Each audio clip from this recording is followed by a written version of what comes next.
I am the Tofu Golem. Please enjoy the video. In this video, I will explain how to play Red Dead Redemption 2 on PC with a PlayStation 4 controller. First, ensure your controller is connected to your computer, either through a USB cable or wirelessly via Bluetooth. Next, you'll need to download and install a crucial piece of software called DS for Windows.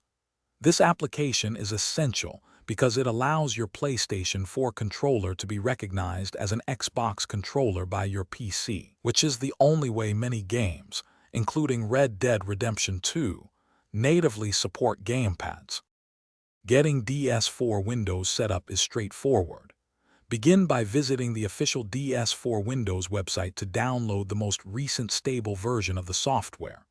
Once downloaded, extract the compressed files into a dedicated folder on your computer, perhaps in your Documents or Program files. Then, simply launch the DS4 Windows application.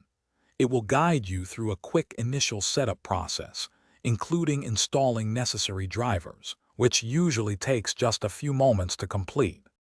With DS4 Windows installed, you can now fine-tune your controller experience.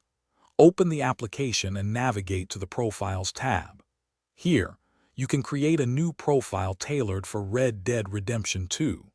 This allows you to customize button assignments, adjust the sensitivity of your analog sticks, and set dead zones for your triggers to prevent accidental inputs. Remember to save your profile and make sure it's selected as the active profile before you start playing Red Dead Redemption 2 for the best results.